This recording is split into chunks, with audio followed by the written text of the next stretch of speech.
O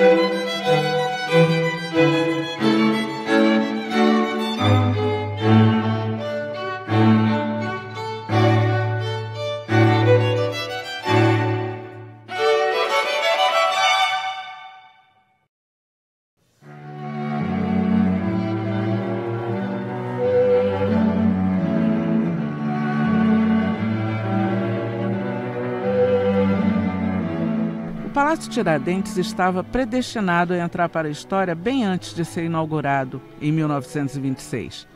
O prédio tem 90 anos, mas a história começou lá atrás, em meados do século XVII, quando a Câmara da cidade do Rio de Janeiro comprou a área em frente ao convento Nossa Senhora do Carmo, onde hoje fica a Rua 1º de Março, para transformá-la em uma grande praça.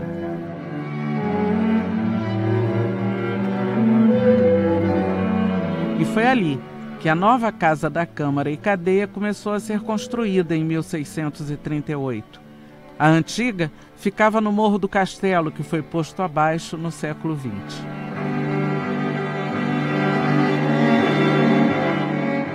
Se nós imaginarmos, se nós pensarmos os principais momentos da nossa história da cidade do Rio de Janeiro, a vinda de Dom João, as condições e o crescimento do Rio de Janeiro com a vinda do príncipe regente, nós observaremos que nós estamos em local privilegiado, local em que se concentrou ao longo do tempo o poder legislativo da nossa cidade e posteriormente no Império e mais tarde na República, e também o poder executivo, caracterizando a verdadeira caixa de ressonância que ainda é o Rio de Janeiro para todo o Brasil. Aqui junto nós tínhamos o Morro do Castelo, que foi o berço da cidade, né? A cidade foi transferida por razões estratégicas em 1567 para o Morro do Castelo, porque da encosta os portugueses podiam avistar os índios tamoios ou os franceses que estavam aqui estabelecidos, né, com o projeto da França Antártica. E esse berço da cidade foi arrasado, derruído, demolido entre 1920 e 1922, com suas 404 casas e prédios, servindo para aterrar o futuro aeroporto Santos Dumont, o Parque do Flamengo até a Glória, a Urca, Urbanização Carioca, e a Lagoa. Com isso você ganha espaço e a cidade também teve um grande espaço, uma grande arena, em 1922 para comemorar o seu centenário de independência na esplanada do Castelo.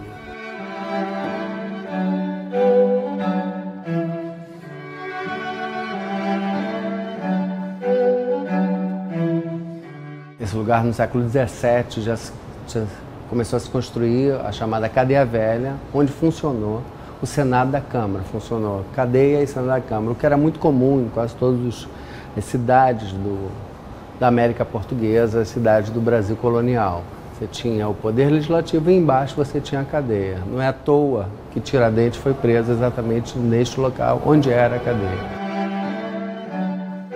A Casa da Câmara e Cadeia Velha foram construídas por Francisco Monteiro, com projeto original do engenheiro militar José Fernandes Alpoim. Ali funcionou o antigo Tribunal da Relação, os Correios e a Tipografia Nacional, a Caixa Econômica e a Inspetoria de Higiene. Em 1808, alojou a criadagem da Casa Real. Quando nós olhamos no entorno, a gente reparar o poder do rei, o poder real, representado pelo Paço, pela Cadeia e pela Câmara dos Vereadores. Ao lado, a Igreja de São José, representando o poder religioso. Então nós temos aqui os dois grandes mecanismos de controle sobre as classes populares no período colonial. De um lado, o poder da Igreja, do outro lado, o poder do Estado. E esse entorno reúne simbolicamente representações desses dois poderes. Com a proclamação da independência, o prédio passou a abrigar a Assembleia Nacional Constituinte e, em 6 de maio de 1823, foi instalado o primeiro Congresso Legislativo Brasileiro.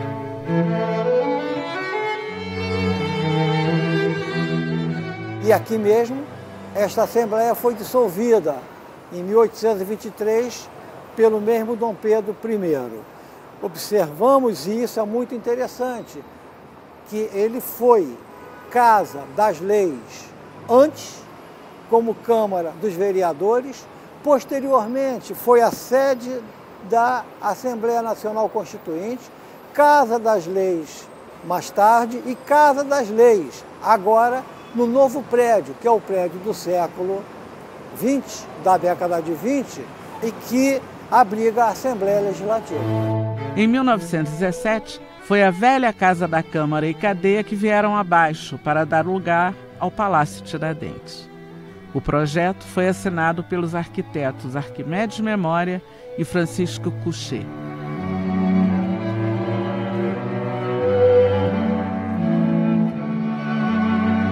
A obra começou em 1922 e custou 15.026 contos de réis. Uma coisa interessante é que já naquela época havia uma crítica feroz quanto ao superfaturamento das obras públicas federais. Então o presidente da Câmara, Arnolfo de Oliveira, exigiu a maior economia possível. Tanto que tudo aqui no Palácio é feito de concreto, tijolo e massa, que eram materiais baratos. Até as estátuas são de massa, toda essa estrutura de concreto e tijolo. E o que tem de arte, muita coisa foi doada pelos estados. Por exemplo, o próprio estado de São Paulo, que foi o maior doador, doou os móveis do plenário. Não é à toa que toda a decoração aqui é inspirada no café, exatamente por isso, eles foram os maiores doadores. Até Santa Catarina, que na época era um estado pobre, doou um sofá e 2 poltronas. Pra você ter uma ideia, aquelas estátuas lá na frente, cada uma teve um doador distinto. E no final o palácio saiu por um preço módico de 15.000 contos de réis, metade do que custou o Palácio Pedro Ernesto, 30.000 contos de réis. O palácio foi inaugurado em 6 de maio de 1926.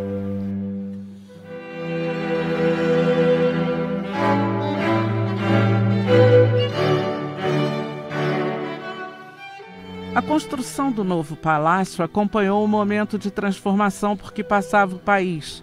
O movimento político queria mostrar ao mundo um Brasil-nação.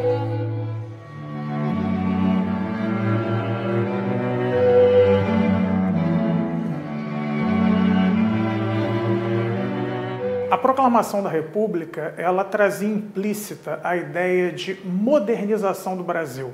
E para a elite republicana, modernizar naquele momento significava romper com o passado colonial, significava romper com o passado imperial, significava romper com a herança portuguesa. A Assembleia Nacional Constituinte de 1891, logo depois da proclamação da República, ela não funcionou aqui, mas imediatamente depois de promulgada a Constituição, o Poder Legislativo veio para esse espaço, que ainda não era o Palácio Tiradentes, e funcionou aqui até mais ou menos 1914.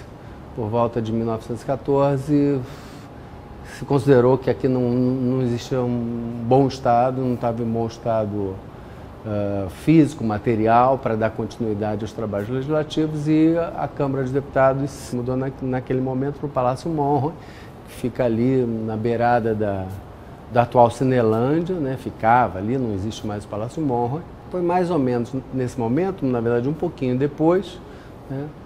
Quando do investimento, da investida, né? de um novo momento de reurbanização do centro da cidade do Rio de Janeiro. Foi quando houve a construção da atual Avenida Rio Branco, a antiga Avenida Central, houve a mudança do porto, que era na Praça 15 para a Praça Mauá. Foi nesse momento um primeiro episódio de reurbanização da cidade, e depois, logo depois da Primeira Guerra Mundial, você tem um novo investimento na reurbanização do centro da cidade do Rio de Janeiro. E nessa investida de reurbanização resolveram então derrubar a Cadeia Velha. Nessas reformas urbanas se inserem as demolições de alguns dos morros que estavam profundamente ligados à história da cidade, como o Morro do Castelo, cuja demolição se concretiza, termina, no início dos anos 20, no mesmo momento em que estava se preparando as comemorações do centenário da independência brasileira, em 1922. Como era comum na época, todo grande evento, né, onde se buscava uma repercussão internacional, era organizada uma grande exposição com representantes de inúmeras nações amigas, e o centenário da independência não foi diferente. Então foi um momento, para esse grande evento, que a cidade foi bastante modificada. A ideia era mostrar para o mundo a imagem do Brasil como um país moderno, a imagem do Brasil como um país que não devia nada à Europa. É nesse contexto que, em 1922, se inicia a construção do atual Palácio Tiradentes, que será inaugurado em 1926. Afinal de contas, para abrigar a Câmara de Deputados da República, nada mais interessante do que um prédio moderno, um prédio que representasse as transformações pelas quais o Brasil estava passando, que transmitisse para o mundo uma imagem desse novo Brasil bastante diferente daquilo que era identificado com o atraso, o passado colonial, a monarquia, a escravidão. Estávamos no último governo da República Oligárquica, o último que antecede aos 15 anos do período Vargas. As modificações eram muitas. Havia um grande crescimento urbano, o Brasil tinha feito grandes progressos em termos de educação, de saúde, algumas indústrias já eram bastante importantes, o volume do comércio também, havia uma classe média em formação. Enfim, o Brasil já era um país com uma cara bem distinta daquela que precedeu, por exemplo, imediatamente a proclamação da República.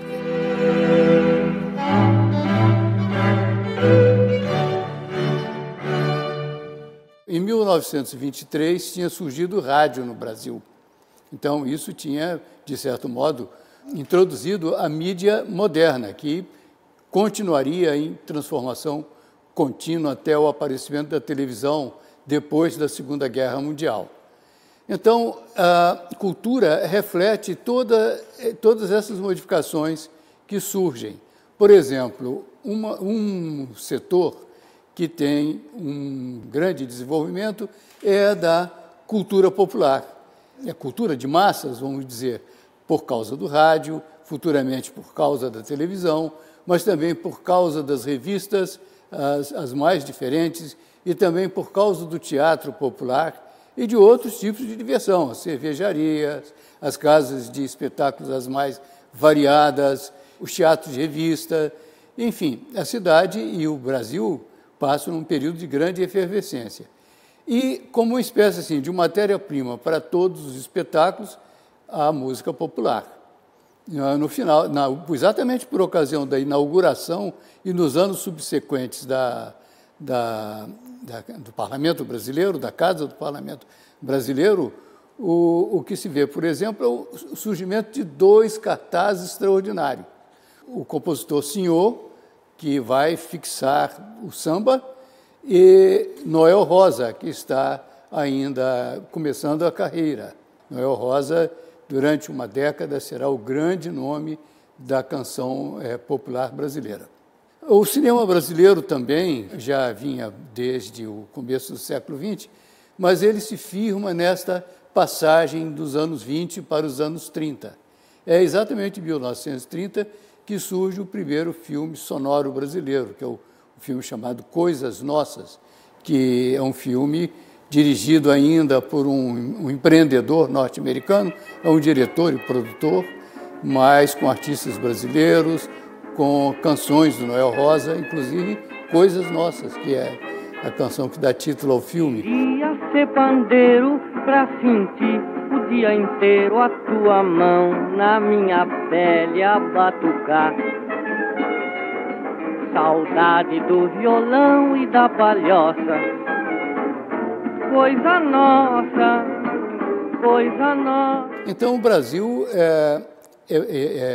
enfim, passa por todo esse processo de mudança, mas também de um ponto de vista político e social também, porque se solicita, de certo modo, que se olhe mais pelo trabalhador, está surgindo uma classe proletária. O Brasil tinha camponeses e muito poucos operários, mas já havia, por volta de 1930, um pouco antes disso, uma quantidade de trabalhadores urbanos e rurais que se organizavam numa quantidade muito grande.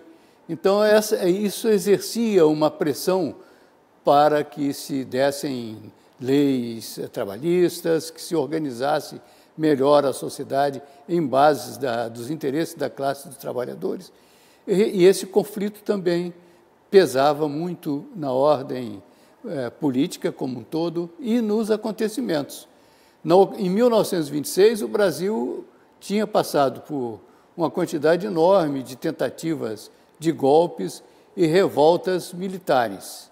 E em 1930 acontecerá uma revolta de caráter político-militar que está no rol dos acontecimentos dessas outras que, enfim, estão no entorno de 1926.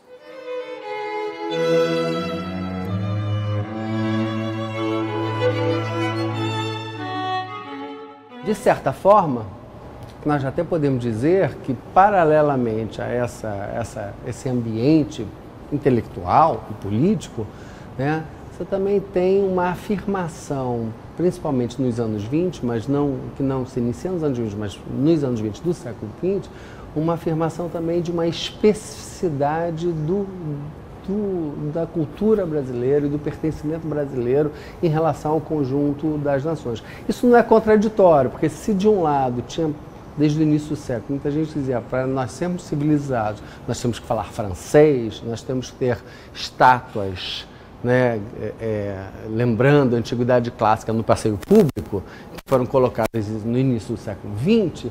Por outro lado, nos anos 20 anos depois, se falava que, bom, na verdade, para sermos civilizados, nós temos que mostrar ao mundo que nós temos de específico que é brasileiro. Esse é o momento do modernismo brasileiro, do modernismo nacional. Não é contraditório, porque os dois, de alguma maneira, são dois tipos de pensamento que querem se inserir no conceito das nações, só que uma diz, para sermos civilizados, nós imitamos o conjunto das nações. O outro diz, para sermos civilizados, nós temos que afirmar a nossa identidade, a nossa especificidade. Este é o modernismo que, de alguma maneira, se alastrou pelo país nas artes visuais, na literatura, nas artes em geral, mas também no pensamento intelectual como um todo, né? Não é à toa que, nesse momento, começa a haver, no início dos anos 20, uma certa inquietação em relação a esta Primeira República, a esta República vigente nesse momento histórico. Essa inquietação levou à criação e à ação de alguns movimentos sociais no sentido de propor algum tipo maior centralização e maior intervenção do Estado para algumas ações no que eles entendiam na época de melhorar e civilizar esse país. Por exemplo, né, os modernistas, como eu já disse, estão propondo uma reflexão sobre o que é o Brasil, o que é o brasileiro, né? Nessa mesma esfera, no plano da educação, por exemplo, você tem um conjunto de professores, educadores e intelectuais que estão propondo a reforma da escola no Brasil, que na verdade estão propondo a formação pela primeira vez na história brasileira de um sistema de educação nacional. Para isso, eles estavam falando, tem que ter um Estado para criar normas que possam, de alguma forma, ser normas mais gerais para o Brasil. Estão propondo uma certa centralização. Os sanitaristas, os chamados higienistas, estão nesse momento falando, olha, para a gente tirar esse povo dessa miséria que jaz pelo país afora, pelo sertão afora, pelo interior, é preciso ter uma intervenção do Estado para que a gente possa levar saúde e saneamento para o conjunto da população brasileira. Mais uma vez estão jogando no moinho da centralização e da intervenção estatal. O próprio movimento operário, nesse momento crescente nos anos 20, também está batendo nas portas, está dizendo, queremos direitos sociais para todos os trabalhadores, naquele caso, pelo menos os trabalhadores urbanos, né? E estão agindo para isso. A Igreja Católica também estava se movimentando no sentido de recuperar a força que ela perdeu com a separação da Igreja e do Estado no início da República. E nos anos 20 ela está agindo para isso, né? Podemos pensar talvez o mais famoso e reconhecido movimento dos anos 20, que é o movimento dos tenentes, que é o movimento tenentista, o movimento dos militares, que também está se movimentando no sentido de propor que aquela república, a República do Café com Leite, a República dos Paulistas e dos Mineiros, não dão conta do conjunto das possibilidades do bem-estar da nação. E por isso, então, eles estão propondo fortemente, esse sim, fortemente um Estado centralizado. Então, esses anos 20, que é o momento em que esse palácio é construído, em 1926, também são anos de crise da Primeira República, são anos de crise daquela República, né? E nesse sentido a gente pode dizer que os anos 20 estão, de alguma maneira, apontando e apostando para as transformações que vão ocorrer nos anos 30.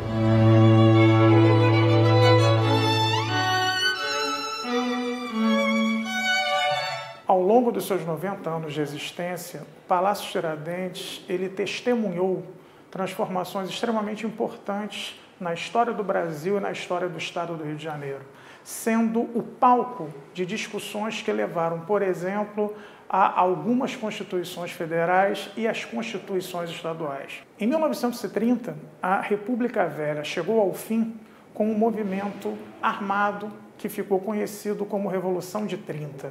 Em 1934, esse movimento se institucionaliza com a aprovação de uma Constituição que foi elaborada neste palácio. Em 1937, há a implantação da ditadura do Estado Novo, o Palácio Tiradentes deixa de exercer funções legislativas, mas volta a exercê-las a partir de 1945, quando, com a redemocratização do Brasil, ocorrem eleições para a Câmara de Deputados, que é uma Assembleia Constituinte que elaborará a Constituição de 1946. Essa Constituição Democrática de 46, ela conta com nomes bem conhecidos na nossa história, como o do sociólogo Gilberto Freire, o senhor Barbosa Lima Sobrinho, Aliomar Baleiro, Gustavo Capanema, entre outros. O Partido Comunista estava na legalidade e conseguiu eleger 14 deputados e um senador, que o senador era o Prestes, né, o Luiz Carlos Prestes. O grande intelectual da bancada era Jorge Amado. Tinha o Carlos Marighella, eleito pela Bahia, e pelo Distrito Federal, hoje aqui cidade do Rio de Janeiro, tinha meu pai, Maurício Grabois, João Amazonas, mas assim, era uma série era uma bancada bem significativa e muito atuante na Assembleia. Uma Constituição que restabelecesse o que efetivamente o Estado Novo havia retirado. Todos são iguais perante a lei, você tem livres associações, liberdade de expressão, de crença, a sua cartinha não é mais violada pelos correios, enfim. Há essa preocupação após o governo do Vargas. Essa Constituição, ela vigorou até 1967. Ela foi a Constituição de um dos momentos mais interessantes da história do Brasil republicano, que foi o interregno entre os dois períodos ditatoriais, entre 1945 e 1964. E foi um momento de grande efervescência política no país. E esta casa testemunhou esses debates como sede do Parlamento Federal, como sede da Câmara de Deputados. A partir de 1960, entre 1960 e 1975, esse prédio ele vai perder por algum tempo as suas funções legislativas, porque em 1960 a capital foi transferida para Brasília e o antigo Distrito Federal se transforma em Estado da Guanabara. E a sede do Poder Legislativo do Estado da Guanabara era o Palácio Pedro Ernesto, na Cinelândia, atual sede da Câmara de Vereadores do Rio de Janeiro. Em 1975, quando esta casa volta a exercer funções legislativas, agora como sede da Assembleia Legislativa do Estado do Rio de Janeiro, após a fusão, os debates em torno da Constituição do novo Estado aqui aconteceram e foi aqui que essa Constituição foi promulgada.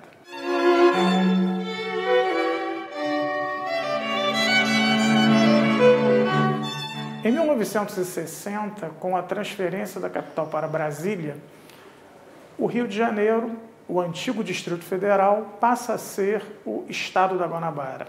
Só que esse Estado ele teve uma existência efêmera, ele dura 15 anos.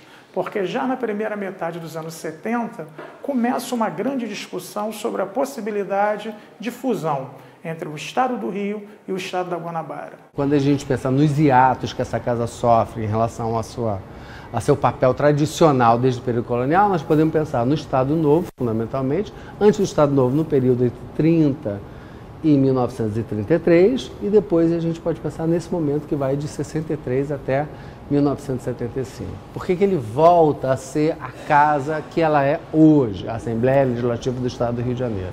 Porque é nesse momento, no ano anterior, em 1974, que se decreta a fusão do Estado da Guanabara com o Estado do Rio de Janeiro. E aí, nesse momento, se compõe um novo Estado, que é o atual Estado do Rio de Janeiro, e o atual Estado do Rio de Janeiro passa a ter uma Assembleia Legislativa composta para o Estado do Rio de Janeiro. E essa Assembleia Legislativa passa a funcionar aqui desde então, desde 1975 até os dias atuais.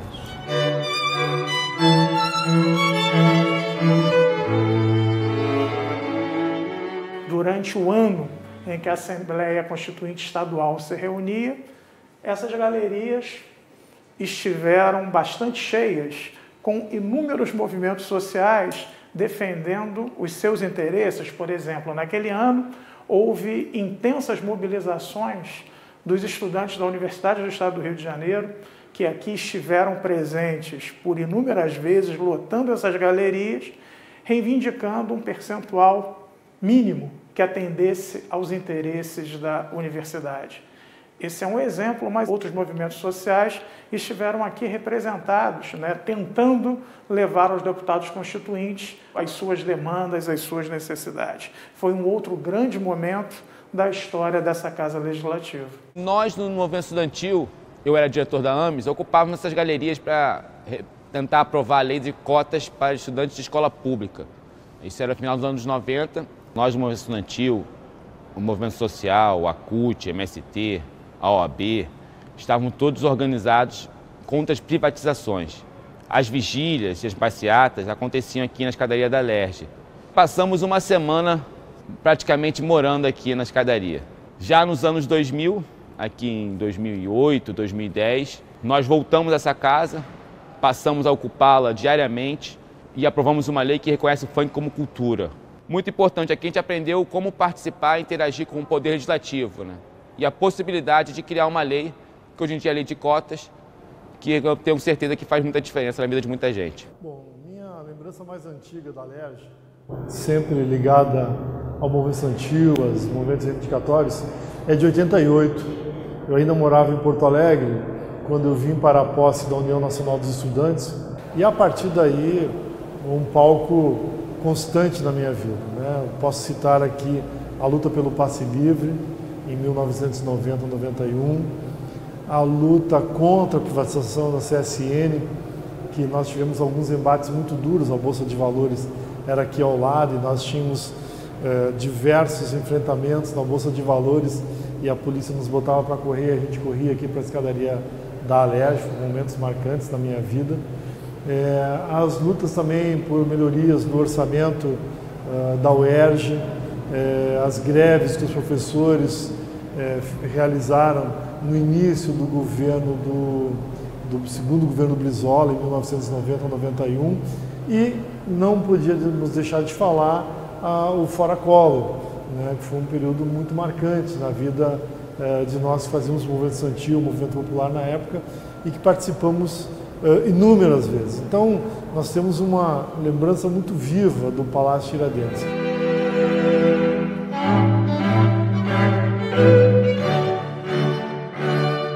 Mas a história do Palácio Tiradentes não é feita só de glória.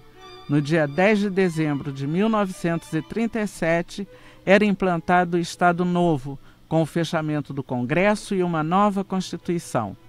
2 anos depois, em 1939, surgiu o Departamento de Imprensa e Propaganda, o DIP, com status de ministério e a função de censurar e regulamentar toda e qualquer atividade cultural e de informação. Rádio, jornal, revista, teatro e cinema. Nada passava sem a permissão dos censores do DIP. O Palácio Tiradentes ele teve diversas funções ligadas ao Executivo Federal. algumas ligadas ao Ministério da Justiça, e também foi a sede do famoso Departamento de Imprensa e Propaganda, o DIP, o órgão responsável pela construção da imagem de Vargas, o órgão encarregado de, usando uma expressão que nós historiadores gostamos, de formar as almas durante o período do Estado Novo. O DIP, ele se envolve nas grandes campanhas de Getúlio. Uma delas, por exemplo, nos últimos anos, quando vai se caminhando para o fim do Estado Novo, as campanhas referentes às ligações de Getúlio com os trabalhadores, a legislação nova, as atividades do Ministério do Trabalho. Então, a gente vê que as atividades do DIP em relação à divulgação da política trabalhista do governo se acentua. Então, o DIP também fica muito político, cada vez mais político. Ele era, evidentemente, um órgão político pela sua natureza, mas ele fica mais político, muda um pouco a direção dele. Então, ele atende de um lado a guerra, mas de outro também a política trabalhista do Getúlio. Só que o Brasil participa da guerra nesse instante e há uma pressão para liberar o regime. A situação é universalmente conhecida, todos sabem por quê. O Brasil de Getúlio está indo combater as ditaduras de direita na Europa, o fascismo, ou como se chamava na época, talvez com uma certa impropriedade, o nazifascismo. É isso que o Brasil foi combater. Enquanto que havia uma ditadura aqui. Essa é uma contradição que leva não só ao fim do Getúlio, mas também ao fim do DIP, de certo modo. Mas o fim do DIP se dá justamente quando as primeiras tropas começam a retornar da Itália, ou na iminência delas chegarem. O DIP viveu até 25 de maio seu período de desmoronamento completo. E a imprensa, nesse período, aproveitou para desancar o DIP, para falar de tudo que tinha acontecido durante a sua existência e falar mal dos seus dirigentes. O Lorival, que era um fascista. Olha, veja bem, mas o DIP, na verdade, não desapareceu. Ele deixou uma herança inconveniente, porque Getúlio, com uma penada, acabou com o DIP e também criou um outro órgão que o substituiu, mais magrinho, um órgão faquir, inicialmente, né? DNI, Departamento Nacional de Informação. Esse é que é o problema, que está aí o futuro Serviço Nacional de Informações nos coeiros. Não é? Então ele estava nascendo. O berço dele é o DNI. O DIP era considerado uma instituição controversa e o criador e comandante do DIP o era ainda mais. Lorival Fontes era uma figura interessante.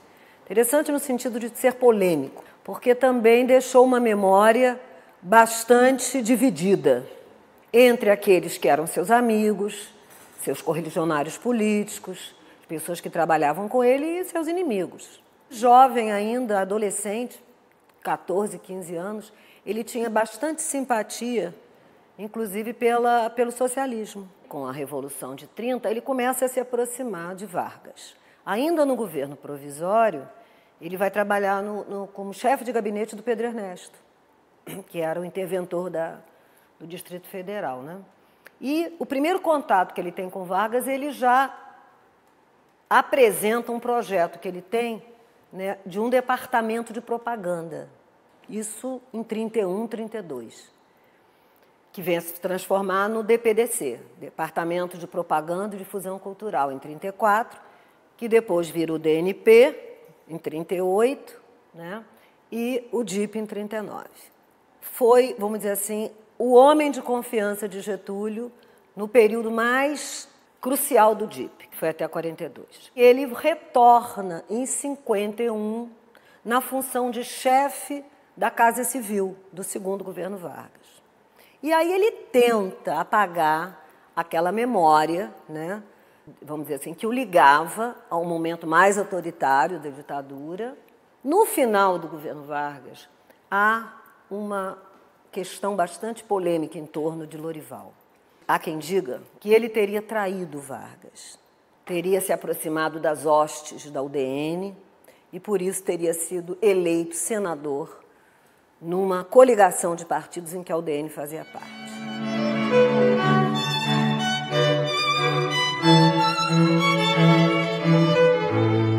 O encontro comandado por Eisenhower põe fim ao namoro do Brasil com os ideais fascistas da Segunda Guerra Mundial.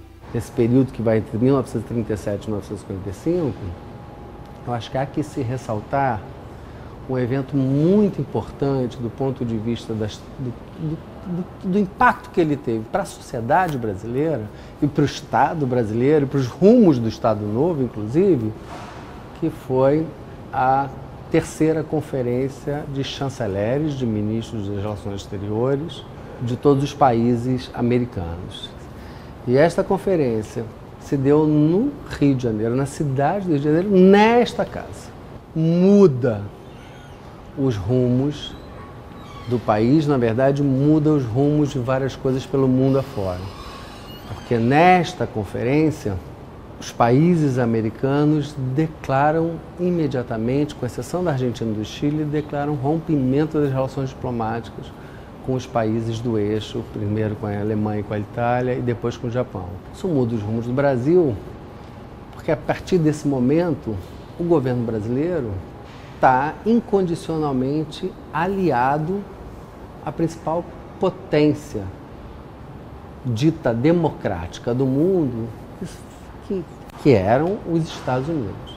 E nesse sentido não tinha volta, porque essa aliança com a potência democrática significava que o Brasil também, de alguma forma, no desfecho da guerra, deveria também se transformar num país democrático. Essa era uma questão para a situação. A Segunda Guerra Mundial não foi simplesmente uma batalha entre países com suas forças bélicas ou entre aquilo que se chamou de uma batalha entre países que queriam conquistar, imperialistas e coisas do gênero. Ela também foi uma batalha ideológica, era a batalha das democracias contra os fascismos. E nesse sentido, no momento que o Brasil se alinhou aos aliados, era necessário pensar na transformação futura para a democracia. E o governo do Estado Novo começa a se transformar ali. Vargas não caiu em 45, o Vargas começa a transformar o Estado Novo em 1942. Não é à toa que a partir de 1942 começa a chamar mais os trabalhadores para próximo de si. Começa o ministro do Trabalho, aliás, o Ministério do Trabalho foi uma invenção da era Vargas, o ministro do Trabalho vai para o rádio para falar para as multidões. No rádio, um rádio que estava começando a se tornar um meio de comunicação poderoso e pujante, o ministro do Trabalho vai para o rádio para tentar ganhar os trabalhadores para o Estado Novo, ganhar os trabalhadores para o Vargas e para o varguismo. Esse é um momento importante. Então, para finalizar, é importante de reconhecer que esse local, esse espaço, durante esse período que não foi um espaço legislativo, foi sede do Departamento de Imprensa e Propaganda do DIP e também viveu, nesse momento, a terceira conferência dos chanceleres, que muda os rumos do Estado brasileiro e da sociedade brasileira. Porque esse momento em que o Brasil se alinha aos Estados Unidos e aos aliados dos Estados Unidos é também um início de uma forte presença norte-americana no Brasil. Podemos dizer que esse é um momento do início da americanização da sociedade brasileira a partir da guerra, a partir de 1952. Com o fim da guerra e do Estado Novo, o Brasil começa a respirar novos ares. O processo de democratização é inevitável. Após o governo Dutra, Getúlio é eleito e volta à presidência nos braços do povo. Regenera a política estatal voltada para o desenvolvimento, mas não consegue se desvencilhar do seu perfil populista. Por isso, encontra forte resistência na Câmara. Das tribunas do Palácio Tiradentes, Vargas é atacado ferozmente pelo deputado e jornalista Carlos Lacerda, dono do jornal Tribuna da Imprensa. Existem características próprias do varguismo que formam um grande laço político entre o governo e a classe trabalhadora. E esses movimentos, com o tempo, foram se organizando e se tornando mais estruturados, o que causa um certo desconforto nos setores mais conservadores da política nacional. Tá? Esses setores conservadores eles são muito bem representados pelo então deputado Carlos Lacerda, que é um grande jornalista, bastante articulado e que era o grande opositor de Vargas. O que fragiliza realmente o governo Vargas nesse momento é a questão do atentado da Rua Toneleiro, onde Carlos Lacerda sai ferido e o coronel Rubens Vaz é morto. A oposição ela consegue manipular muito bem esse fato a ponto de deixar o governo bastante desestabilizado, tá? Até ocorreu o suicídio do próprio presidente. Nos 17 meses seguintes, o Brasil teve 3 presidentes. Logo após a morte de Getúlio, o vice, Café Filho, assume, temporariamente, mas é afastado e substituído por Carlos Luz, vice-presidente da Câmara, cujo mandato durou 3 dias apenas. Frente à possibilidade de um golpe, o general Teixeira Lott se antecipa, depõe Carlos Luz e entrega o governo a Nereu Ramos, vice-presidente do Senado. Em meio a esta instabilidade, é eleito Juscelino Kubitschek, que injeta novo vigor à política nacional. Uma política voltada para o desenvolvimento e a modernidade, mas a duras penas para o país. Cresceu a inflação e a dívida externa. Ele abriu as portas para as multinacionais que se instalaram na região sudeste, mas isso provocou um êxodo rural. A migração interna, provocada pela expectativa do homem do campo de conseguir um emprego nos grandes centros urbanos, agrava a crise social do país. Era um período de otimismo, efervescência cultural, conciliação política e desenvolvimento econômico. A construção de Brasília, rodovias e usinas elétricas davam ao presidente a simpatia popular e o apoio do Congresso. Em abril de 1960, a sede da República é transferida para Brasília e o plenário do Palácio Tiradentes, mais uma vez, fica mudo. Só volta à efervescência em 1975, com a fusão do estado do Rio de Janeiro com o estado da Guanabara. Para diminuir o número de senadores de oposição, o regime militar fez a fusão do antigo estado da Guanabara, uma cidade-estado, com o nosso antigo estado do Rio de Janeiro. E com isso diminuiu de 6 senadores de oposição para 3 senadores de oposição. Da mesma forma, dividiu o Mato Grosso, cortando o sul, criando o Mato Grosso do Sul, saindo de 3 senadores da situação para 6 senadores da situação. Esse fato político marcou definitivamente a maioria do governo militar no Senado Federal. A LERJ foi criada com a soma dos deputados do antigo estado do Rio e da antiga Guanabara. Juntaram, que todos estavam eleitos, né? Deu 90 e poucos deputados. Aí fomos fazer a constituinte da fusão e eu participei como membro do que examinava a fusão. Eu era o relator geral. Foi um momento difícil e foi muito ruim para Guanabara. Para nós, do antigo estado do Rio, foi doce de coco. E depois desses anos todos, só hoje é que a gente vê de fato consagrada do ponto de vista cultural, do ponto de vista do desenvolvimento econômico, a fusão. Levaram muitos anos para que costumes diferentes, desenvolvimento econômico diferente pudesse ser consagrado e unificado. E hoje somos todos, independente de cariocas ou fluminenses, somos todos defensores do estado do Rio de Janeiro. O Rio de Janeiro sempre foi a vitrine e o espelho para o resto do Brasil. Tudo o que acontece aqui é um reflexo do que acontece no resto do país e, ao mesmo tempo, isso aqui espelha para o mundo essa crise ou essa vitória ou esse momento de euforia. Então, o Palácio Tiradentes esteve no centro dessa mudança, virou palco de manifestações, virou palco de reivindicações, num momento em que nós atravessamos grandes dificuldades, nos momentos de euforia, nos momentos de tristeza, sempre foi a casa do povo. E ele é, para o Rio de Janeiro, um símbolo. Portanto, é uma casa que pertence a todos nós e merece ser mantida, preservada, cuidada, tratada com um carinho especial. Ela representa séculos de história política brasileira.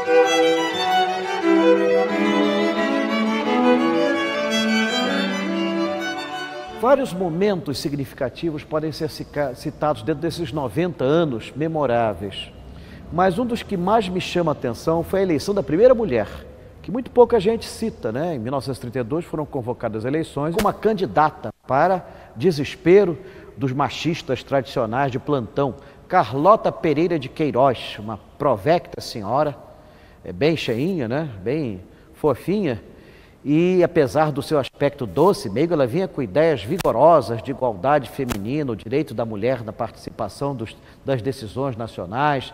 Até então a mulher era um objeto doméstico, deixava de ser esse objeto doméstico para se tornar uma cidadã participante com direitos e deveres. Podia até ter direitos na partilha de bens do marido, mesmo ou do parceiro, mesmo que não fosse casado. Então foi uma grande mudança, ela trouxe essas leis para a pauta, e que hoje são atribuídas ao presidente da República, isso e aquilo, mas na verdade ela é que plantou essa semente que frutificou.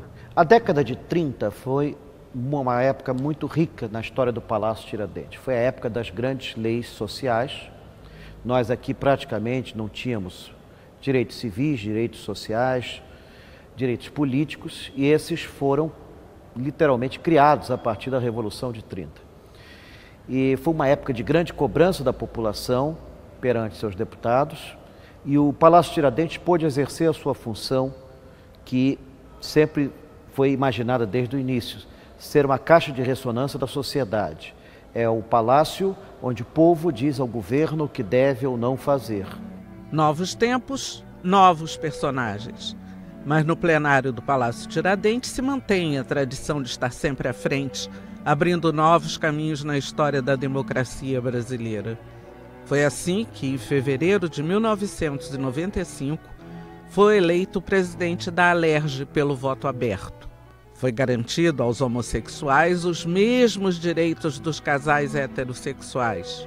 Também pioneira foi a aprovação do passe livre para os estudantes fluminenses e do sistema de cotas para o ingresso na universidade para negros, índios e oriundos do ensino público. Nós defendemos o voto aberto.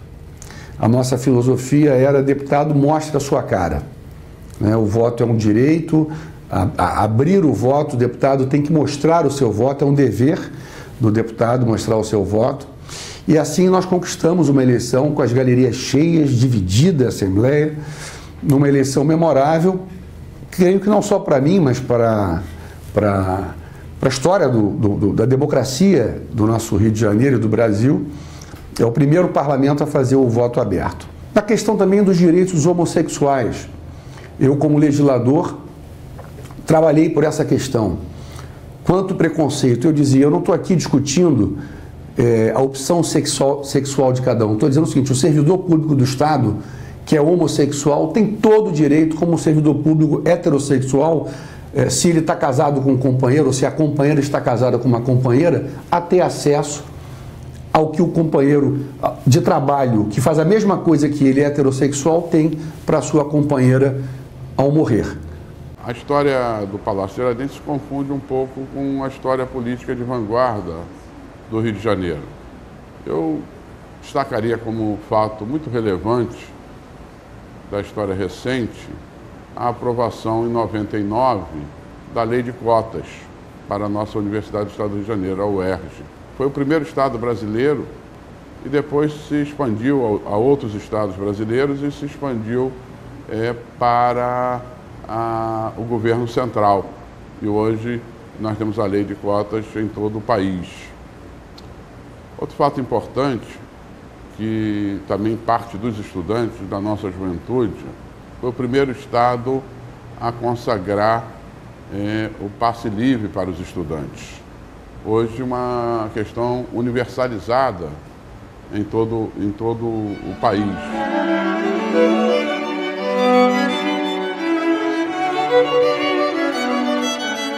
Nesse momento que o Palácio faz 90 anos, nós estamos reformando a sua parte externa, posteriormente vamos reformar a sua parte interna.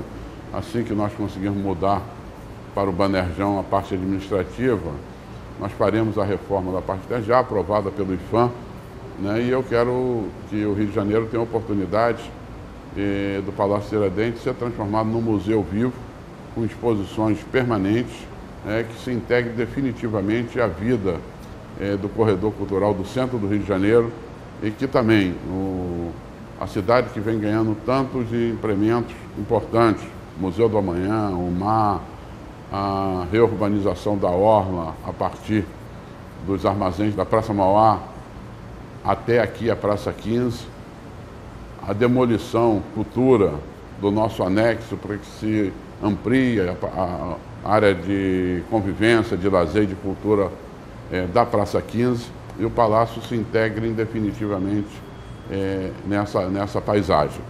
Eu estou convencido de que o Palácio Tiradentes, ao fazer 90 anos, ele só traz um aumento da autoestima do nosso povo.